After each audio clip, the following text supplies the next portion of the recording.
नमस्कार, स्वागत आहे तुमचं प्रिया किचनमध्ये। आज मी तुमच्यासोबत शेअर करते सुक्या वाटाण्यांची रस्सा भाजी। करण्याची पद्धत अगदी सोपी आहे आणि एकदा खाल तर तुम्ही नेहमी ह्याच पद्धतीने बनवाल। तर आपण लगेच रेसिपीला सुरुवात करूया। मी ते वाटाणे ते रात्रभर भिजत ठेवले होते जेणेकरून ते पटकन शिजतील। आता हे वाटाणे आपल्याला कुकरमध्ये घालून मीडियम फ्लेमवर 3 ते 4 शिट्ट्या घ्यायच्या आहेत। आता मी ते वाटाणे ते शिजवून घेतले, तुम्ही बघू शकता। अगदी मऊसूत आपले वाटाणे ते शिजले। आता त्याच्यासाठी एक छोटंसं वाटण बनवायचं आहे आपल्याला। ते वाटण्यासाठी काय काय साहित्य लागते ते आपण पुढे बघूया।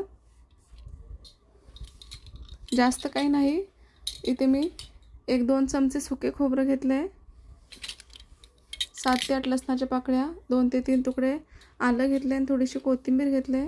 आता हे वाटण आपल्याला न पाणी घालता करून घ्यायचं आहे, पाण्याचा वापर करू नका।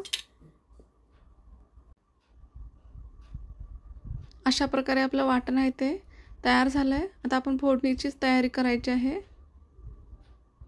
हे बघा, थोडंसं जाडसर राहिलं तरी चालेल आणि कोथिंबीरचा वापर जास्त करू नका, नाहीतर आपला रस्सा आहे तो थोडासा काळपट होतो। मी तर कढईमध्ये 4 चमचे तेल घालून घेतलं। तेलाचं प्रमाण तुम्ही कमी जास्त करू शकता।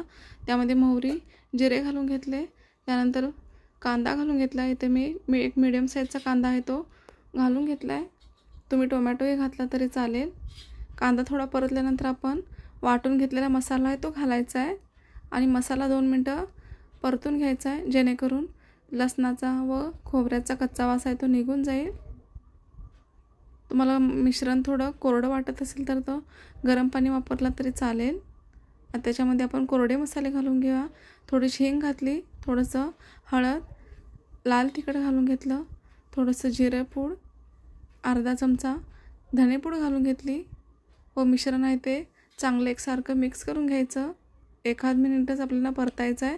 त्यानंतर आपण शिजवून घेतलेले वाटाणे ते घालून घ्यायचे आहेत।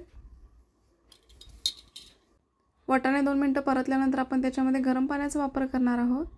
तुम्हाला जितपत रस्सा पातळ हवा त्यानुसार तुम्ही गरम पाणी घालून घ्या।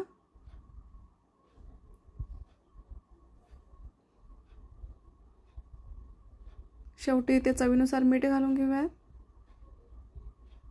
तुम्ही थोडंसं गूळ घातला तरी चालेल।